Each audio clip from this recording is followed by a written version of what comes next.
My name is Charlie Wood, owner of Grand Junction Brewing Company, co-owner. John Knight is my partner. We are here in Westfield, Indiana, just off of US 31. We're going into our ninth year. We'll be 9 years old in April. Everybody that comes in the door, we are trying to convert them, if you will, show them we've got a great product and a great place, and make them want to come back here. And so you do that one at a time. In terms of personally what I've fostered for that, it's pretty easy for me because I am very heavily involved in the beer community. I'm a beer judge. I'm the director of the Foam Blowers Beer Club.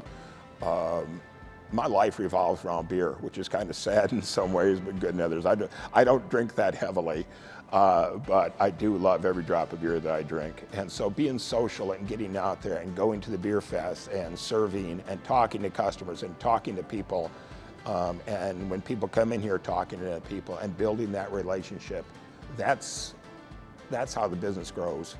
Originally, we were on an all-electric 7-barrel system, which just was not efficient at all. We as a company had gotten to the point where we wanted to expand a little bit more, really get our name out there. When it came time to go from our old 7-barrel system to moving to a 15-barrel system, it was a perfect time to talk with Blichmann about doing something a little bit different than what they had done before, what you guys had done before, going with a 15-barrel gas-fired system. Blichmann has been really good about getting back to us, talking on the phone, emails, text messages. That was one of the reasons why we decided to go with Blichmann in the first place. Was it's a local company. We're both Indiana-based. I mean, Lafayette is maybe 2 hours from here, if that.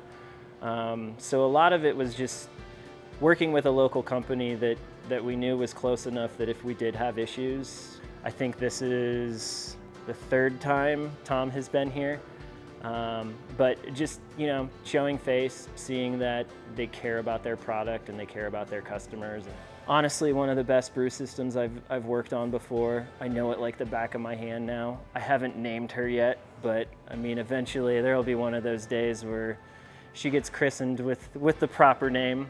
Very rarely am I climbing into something with a scrubby or a brush and, hitting nooks and crannies. I mean, just running a CIP on stuff is so much easier, and moving from the boil kettle to the mash tun, doing CIPs back and forth between those is super simple. Having my assistant brewer John, he's been in this industry a long time.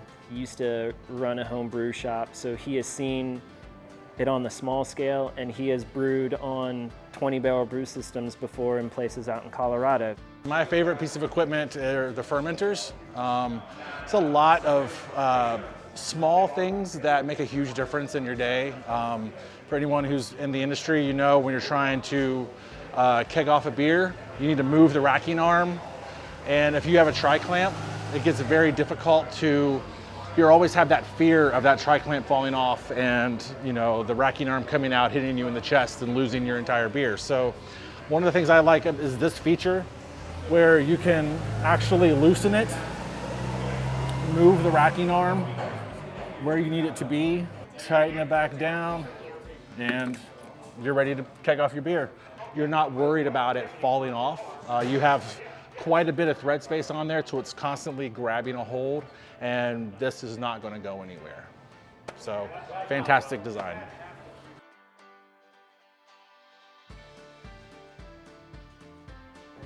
Number one would be picking the building and location. I would say if anybody is looking at starting a business like this, I strongly recommend that you have a lot of parking, that you've got a lot of space. People like to be outdoors. Make sure you've got outdoor space as well. We probably double our business when the weather is nice easily because people like to sit outdoors, and we have events that are out in the parking lot. So I would not suggest trying to open up a brewery in some tiny location unless you're going for something where there's a lot of street traffic, which we obviously don't have here. The other thing I see with a lot of breweries, when they open up, they try to be all things to all people. And I would say that you want to pick a small wheelhouse of beers and focus on those and get those beers absolutely perfect before you start trying to come out with too many beers. The wheelhouse for our beers is traditional beers. We do a lot of European beers, and we also do IPAs. West Coast IPA is one of our flagships. But a lot of our beers are European beers, and we don't tend to go into the fad markets as much. We will never brew a sparkling milkshake, as an example. Even getting our brewer to brew a hazy is tough because hazies waste a lot of hops, and from a traditional brewer's point of view, they think, well, it's just a waste of good hops. Now, we also have to be aware of what the market wants and what people want to come and buy. So, yes, people are constantly coming in and asking for which hazies we have. So it's forced us to bend a little bit that area. But our wheelhouse will remain more traditional beers, true beers, Reinheitsgebot, for anybody who's familiar with that term. Water, hops, barley, and yeast, and nothing else in our beers. Cheers to all of you out there.